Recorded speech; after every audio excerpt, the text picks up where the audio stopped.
Supervisi Akademik di kelas 4 dengan Ibu Welmaiza. Assalamualaikum warahmatullahi wabarakatuh. Assalamualaikum Bu Welmaiza. Waalaikumsalam warahmatullahi wabarakatuh. Iya, ini Bu Rosi dalam rangka tugas dari guru penggerak modul 2.3 akan melakukan observasi di lokal Bu Wel. Kelas berapa Bu Wel? 4B. 4B. Tapi sebelum Rosi ingin melakukan observasi, kita lakukan dulu pra-observasi. Kapan boleh Rosi melihat Niwel untuk observasi ke kelas? Besok bisa, insyaallah. Besok bisa? Insyaallah. Bagus sekali Ibu. Dengan waktu yang telah Ibu sediakan untuk besok, boleh atau tidak Rosi melihat dulu perencanaan pembelajaran, atau sekarang namakan dengan modul ya Bu ya? Boleh dilihat dulu modulnya.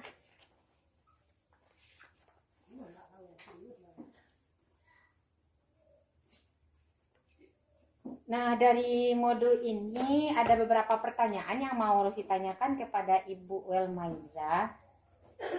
Apa tujuan pembelajaran besok yang akan Ibu laksanakan? Baik.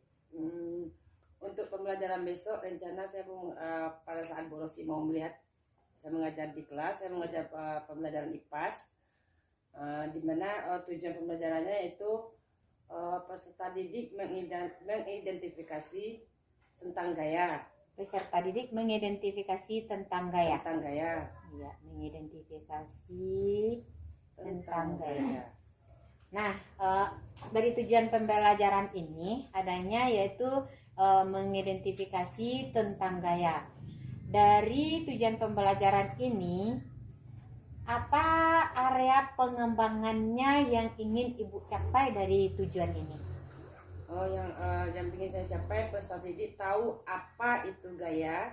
Berarti apa itu? Berarti pengertian gaya ya Bu? Gaya. Dan peserta didik juga mengetahui beberapa macam gaya. Beberapa macam gaya. Berarti macam-macam gaya. Macam-macam gaya. Berarti macam-macam gaya.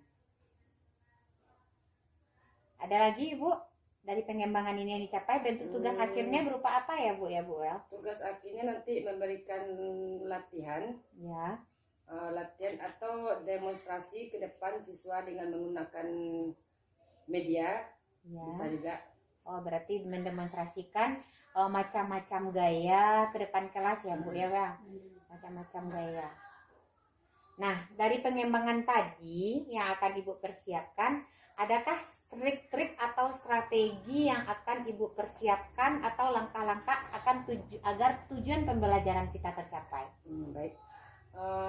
Strategi yang saya gunakan untuk pembelajaran gaya ini, saya akan menggunakan media. Media pembelajaran, yaitu di dalam media itu saya buat berbentuk kertas, di mana dalam kertas tersebut ada contoh-contoh macam-macam gaya beserta contoh-contohnya. Jadi peserta didik nanti disuruh ke depan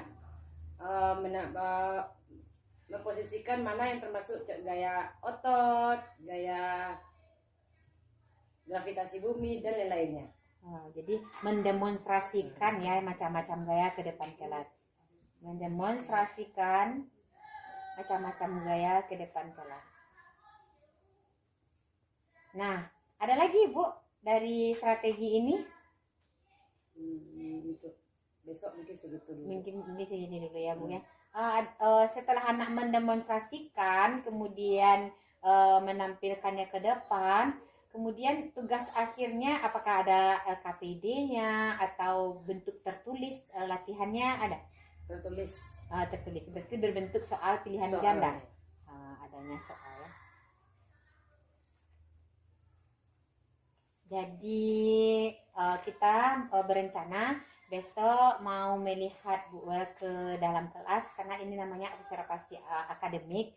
Ibu jangan grogi juga nanti ya Bu ya.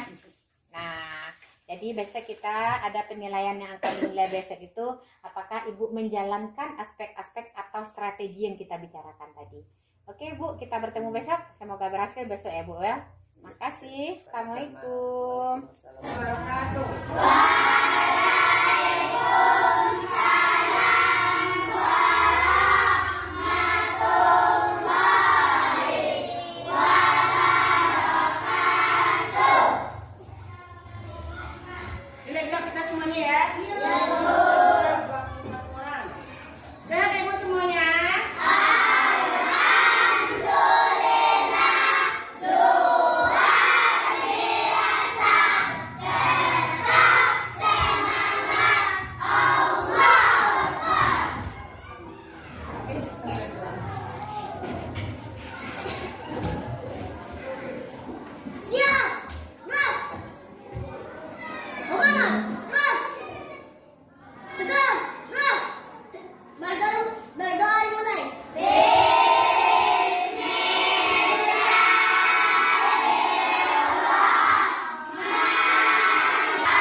Campur Lena. Gaya adalah tarikan suatu benda yang dapat tarikan dorongan suatu benda yang dapat mempengaruhi suatu benda. Gaya. Ada berapa gaya semuanya?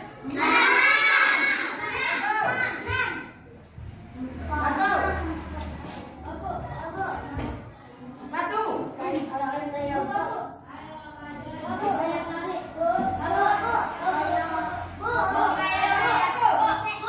gesek, oke. Gaya dorong apa lagi? Gaya gravitasi bumi. Gaya pegas. Oke, pintar ibu semuanya. Gaya semuanya ada pertama.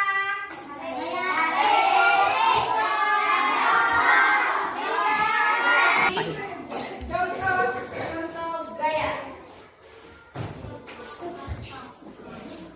Main lagi membaca buku malam. Insya Allah ya kalau liputannya pagi pasti. Habis apa contoh dari gaya yang kedua? Gaya apa lagi selain gaya tarik? Gaya pegas, oke. Gaya pegas. Gaya pegas, contohnya apa nak? Yang udah ada penanya, pena. Tepel yang ditarik, dilepas, oke.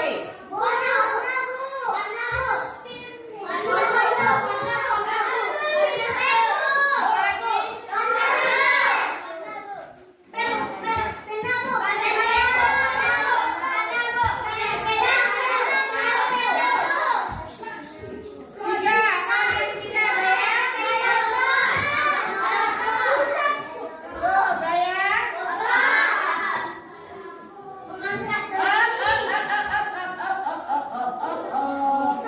Gaya otot. Ibu mau diki ke depan. Contoh gaya otot.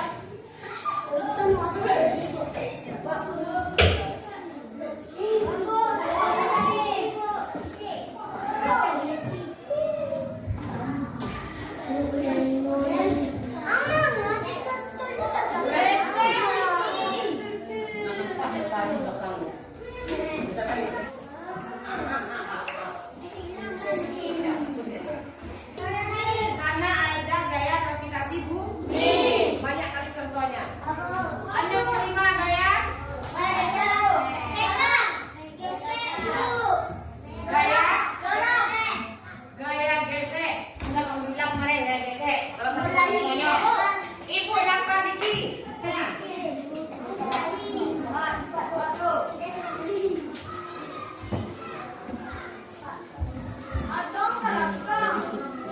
Ini cara ibu ya.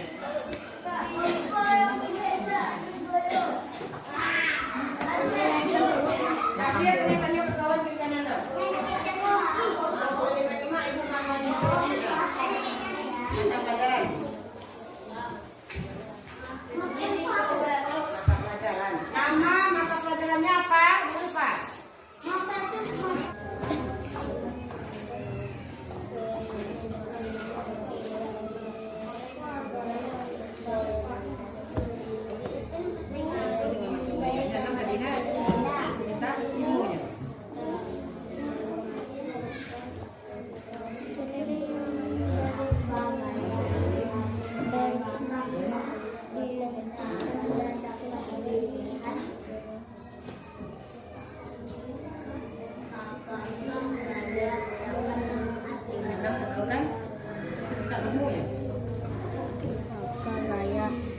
Apakah gaya dapat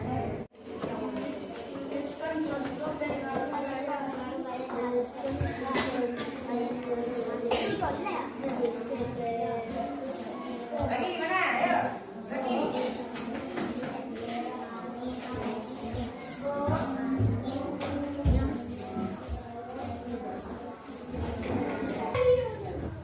Dari hasil LKA tadi, Ibu lihat ada 4 atau 5 orang yang belum mengerti tentang pengaruh gaya terhadap suatu benda. Ini dapat Ibu simpulkan untuk pembelajaran kita hari ini, yaitu tentang gaya. Gaya adalah sebuah tarikan, dorongan, yang gaya itu ada 6. Yang pertama gaya tarik,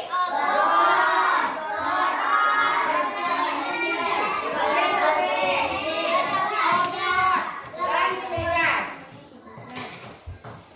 Gaya tarik contohnya menarik benda, tarik tambang. Contoh gaya dorong, menutup pintu atau mendorong pintu. Menutup pintu. Gaya gravitasi bumi contohnya melempar pena ke jatuh rokok, buah yang jatuh, ayam terjun yang jatuh, orang yang jatuh atau kelapa yang jatuh. Itu gravitasi bumi. Pengaruh benda, pengaruh gaya terhadap benda. Pertama, benda diam bisa berhenti. Contohnya mobil yang direm. Benda yang bergerak bisa berhenti. Kita balikan. Benda yang bergerak bisa berhenti. Benda yang diam bisa bergerak. Apa contohnya? Kipas angin yang dicolokkan. Terakhir, merubah arah benda. Yang keempat, merubah bentuk benda. Itu kesimpulan kita untuk hari ini. Insya Allah minggu depan Ibu ulang lagi tentang pengaruh gaya terhadap benda. Karena Ibu lihat tadi ada beberapa orang yang belum mengerti. Ibu akhiri pembelajaran hari ini. Ucapkan Assalamualaikum warahmatullahi wabarakatuh.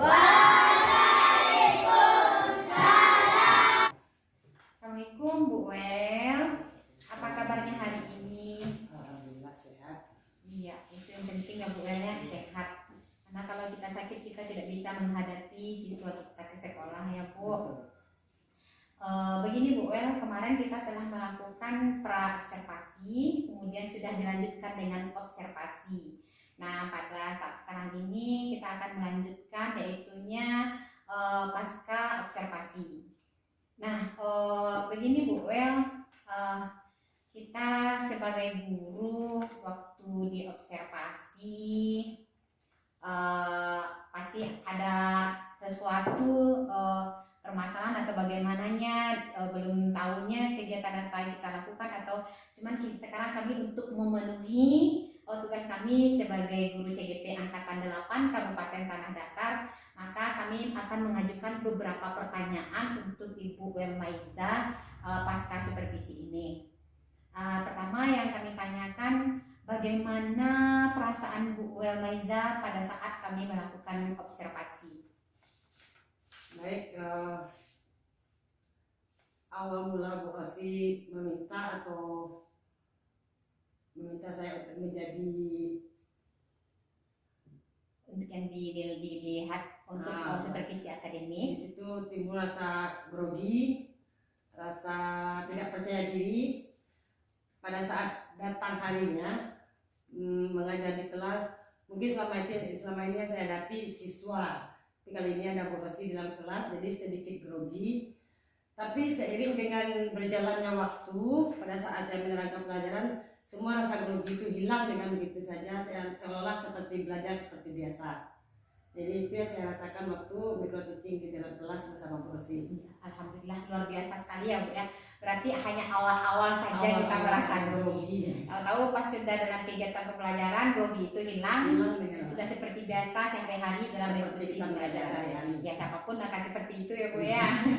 Kemudian bagaimana pada awalnya tadi Ibu grogi, kemudian setelah dari proses pembelajaran itu tidak ada grogi lagi dalam prosesnya. Nah, dalam proses pembelajaran itu apakah sudah sesuai dengan yang Ibu rencanakan? Sebelum pembelajaran tentu saya menyediakan model ajar. modul ajar sebagai pedoman yang akan saya ajarkan kepada peserta didik. Iya. Pada saat simulasi awalnya berjalan dengan lancar, tapi ada beberapa yang ketinggalan. Di antaranya saya lupa menyampaikan tujuan pembelajaran terhadap siswa kepada siswa. Yang setelah itu saya lupa menggunakan media, padahal pada saat itu saya sudah menyediakan media. Waktu itu mengajar tentang magnet, tapi lupa menggunakan media tersebut. Entah mungkin saking groginya, entah kenapa. Jadi dua itu kesalahan saya. Pertama, lupa mengucapkan tujuan pembelajaran. Yang kedua lupa memakai media pembelajaran. Berarti waktu dalam pelaksanaan proses pembelajaran Ibu telah mempersiapkannya pada modul pembelajaran, tetapi lupa waktunya membawa apa itu faktor dari grogi atau bagaimananya. Tapi waktu itu saya lihat ada beberapa anak memang aktif dalam belajarnya ya Bu ya. Tapi apakah rasanya waktu proses pembelajaran itu apakah sudah memuaskan waktu proses pembelajaran waktu itu Bu? Kalau dibilang memuaskan mungkin belumnya. Karena saya lupa memakai media, aturannya anak tahu dengan apa itu dengan menggunakan media. Tapi walaupun saya tidak menggunakan media, anak aktif untuk bertanya. Bahkan apa yang saya berikan pertanyaan, anak malah berebut untuk menjawab apa yang saya berikan. Walaupun saya tidak memakai media, tapi alangkah baiknya seorang guru tentu memakai media supaya pembelajarannya lebih efektif. Iya, bagus sekali Bu, luar biasa agar tujuan pembelajaran kita tercapai dengan baik. Nah, Ibu tadi lupa memberikan atau menggunakan media. Pada saat proses penilaiannya, nilai rentangan 1 sampai 10, apakah sudah tercapai nilai yang tinggi atau bagaimana nilai waktu itu Bu? Kalau direntangkan antara 1 sampai 10, kalau saya tidak lupa dengan tujuan pembelajaran, menyebutkan tujuan pembelajaran dan memakai media, mungkin saya bisa mendapatkan nilai 8, minimal maksimal 8. Tapi karena lupa, mungkin 5, bisa jadi 5. Berarti setelah melakukan proses penilaian ternyata mendapat 5 kalau rentangan skala 1 sampai 10. Nah, karena kekurangan 2 ini. Iya, berarti target Ibu Elmaiza maksimal 8. Iya. Mudah-mudahan tercapai nanti Bu. Kita gali terus nanti bagaimana kiat-kiat Ibu agar kita nanti dalam proses pembelajaran itu nilai anak kita bisa memperoleh target yang kita inginkan. Nah, Ibu sudah menjelaskan hal yang memuaskan tadi, yaitunya anak aktif dalam menjawab pertanyaan dan aktif mau ke depan ya Bu, walaupun Ibu lupa menggunakan media. Tapi apakah ada kesulitan atau bagaimana Ibu menghadapi, apakah semua siswa itu aktif semuanya atau adakah kendala pada siswa sebagian atau bagaimana? Kalau kendala pada saat simulasi kemarin ada beberapa orang. Dari 21 siswa saya di kelas 4D, ada kira-kira 4 atau 5 orang siswa saya yang belum lancar membaca, dan bahkan ada siswa 2 orang yang belum bisa mendikte. Itu kendala saya Bu. Apalagi kemarin saya menyebutkan macam-macam gaya, tuliskan ke depan. Karena anak tersebut tidak bisa mendikte, dia tidak bisa menulis ke depan gaya otot. Jadi dia tidak bisa menulis otot. Itu yang pertama kendalanya. Yang kedua Ibu, itu anak belum lancar membaca. Ada beberapa orang yang belum lancar membaca. Jadi 2 itulah kendala saya di dalam kelas. Dari 21 siswa 5 orang yang belum. Wah, 5 orang berarti sekitar 30%-an ya Bu ya. Berarti sekitar 70% anak sudah lancar membaca. Nah, dari kesulitan-kesulitan yang Ibu temui pada siswa, ini baru siswa ya Bu, pasti Ibu juga mengalami kesulitan menghadapi anak-anak ini, nak Bu. Iya. Bagaimana, apa-apa saja kesulitan yang Ibu hadapi kalau menghadapi anak yang belum lancar membaca ini, yang belum mendikte ini? Maksudnya yang Di saat disuruh menulis, bagaimana dia, berarti bukan punya kesulitan. iya. Nah, apa saja kesulitan-kesulitan yang Ibu hadapi saat menghadapi 5 orang anak yang belum lancar membaca ini, 2 orang yang tidak bisa mendikte ini? Ya, kesulitan yang saya hadapi tentu dalam proses pembelajaran ya Bu ya. seharusnya pembelajaran itu hanya 1 jam pembelajaran, tapi karena ada beberapa siswa yang belum bisa membaca, belum lancar, bukan berarti tidak bisa ya Bu ya, belum lancar dan belum bisa mendikte. Jadi proses pembelajaran yang awalnya 1 jam justru menghabiskan waktu bisa 2 jam pembelajaran. Jadi itu kendala saya di dalam kelas. Saya kira begitu Ibu. Berarti targetnya dari modul atau untuk 1 jam, tapi untuk memperbaiki anak yang 5 orang ini berarti prosesnya menjadi 2 jam. Berarti butuh kesabaran sekali ya Bu Wel ya menghadapi anak ini. Nah, dari yang permasalahan yang Ibu temui pada siswa, ada 5 orang yang belum lancar membaca, yang 2 orang belum pandai mendikte, pandai mungkin cuman belum sempurna mungkin ya Bu. Kemudian kesulitan yang Ibu temui ini, proses pembelajaran yang 1 jam di awalnya, kemudian menjadi 2 jam. Untuk memperbaiki ini, adakah yang terlibat yang bisa Ibu lakukan? Karena ini sebuah tantangan loh Bu, tantangan. Adakah yang terlibat untuk memperbaiki ini? Baik Bu Rosi, yang terlibat dalam masalah saya di kelas ini, pertama saya menghadapi kepala sekolah dulu, berkomunikasi kepada kepala, menyampaikan ini permasalahan saya di kelas, anak begini. Akhirnya kepala sekolah mengusulkan gimana kalau orang tuanya kita panggil. Nah, akhirnya kami panggillah orang tua yang berlima ini, dan bahkan dari 5 siswa hanya 4 wali murid yang datang. Tapi nggak apa-apa, kami sampaikanlah keluhan begini anak beliau. Akhirnya di situ saya menyampaikan kepada wali murid itu, anak yang 5 ini setiap hari pulang sekolahnya selalu terakhir karena saya meminta waktu 5 sampai 10 menit pada saat proses pembelajaran sudah selesai, anak yang berlima ini tinggal bersama saya Bu. Begitulah kira-kira. Jadi yang ikut di sini kepala sekolah dan wali murid. Kepala sekolah dan wali murid. Wah, luar biasa sekali ya Bu. Biarlah demi anak murid waktu kita untuk ADM seharusnya kita berikan untuk anak sekitar 5 atau 10 menit. Itu luar biasa sekali loh Bu, dengan keadaan seperti itu. Nah, tadi kita sudah mengetahui permasalahan Ibu dari awal. Dari Ibu dari tujuan pembelajaran yang terlupa, menggunakan media, kemudian ada beberapa siswa yang kurang lancar membaca dan mendikte, kemudian proses pembelajaran dari 1 jam menjadi 2 jam. Nah, adakah alternatif dari Ibu lupa menyampaikan tujuan pembelajaran atau menggunakan media ini agar nantinya anak yang 5 orang ini yang belum lancar membaca atau tidak bisa mendikte ini jadi aktif nantinya dalam ikut pembelajaran ini? Ada nggak alternatif atau apa yang Ibu lakukan untuk meningkatkannya? Baik, untuk meningkatkannya mungkin melalui literasi pagi membaca.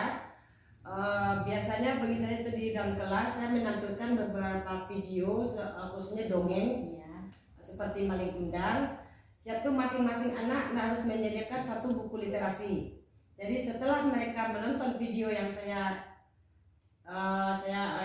itu kan, siap tuh anak disuruh menulis apa yang mereka dengar, apa yang mereka simak dari video tersebut. Itu khusus untuk bagi anak yang belum lancar mendikte. Tapi kalau anak membaca, pagi saya membaca satu persatu. Giliran anak yang belum lancar membaca, pembacaannya lebih saya panjangkan kalimatnya. Bagus sekali Bu. Terus yang mengenai modul bagaimana Bu? Yang tadi belum tujuan pembelajaran belum tercapaikan, menggunakan media, untuk kedepannya bagaimana Ibu? Untuk kalau soal modul Bu Rosi, modul saya alhamdulillah lengkap ya. Sudah sesuai dengan gimana semestinya. Cuma saya yang tidak menyampaikan pada proses pembelajaran. Nah, untuk kedepannya saya akan berusaha untuk memakai modul gimana semestinya. Dalam ada judul, ada tujuan, ada media. Saya akan berusaha untuk memberikan sesuai dengan modul tersebut. Oh, berarti nantinya Ibu Bel akan melakukan proses pembelajaran yang berpihak kepada murid sesuai alur pada modul. Ya, bagus. Jadi dari permasalahan sampai awal kita sudah menemukan solusinya loh Bu.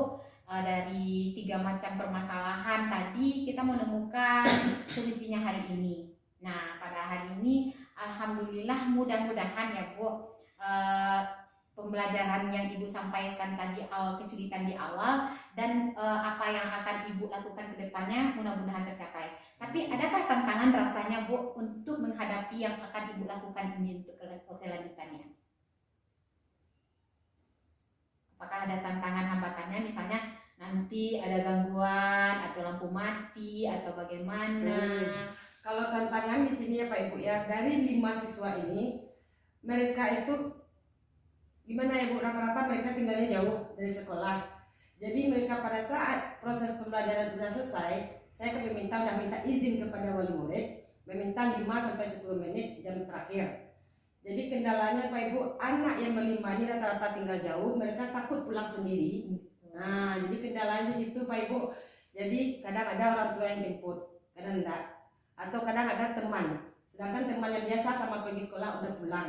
Jadi situlah kendalanya kira-kira Bu. Berarti dengan kendala tersebut berarti apa solusinya nantinya Bu? Solusinya saya akan bilang kepada itu wali murid, kalau menjemput anak 10 menit dari jam pulang semestinya. Misalnya pulang jam 12:30 lewat 5. Jadi saya komunikasikan dengan wali murid, jemput anaknya lebihkan waktunya 10 menit dari jam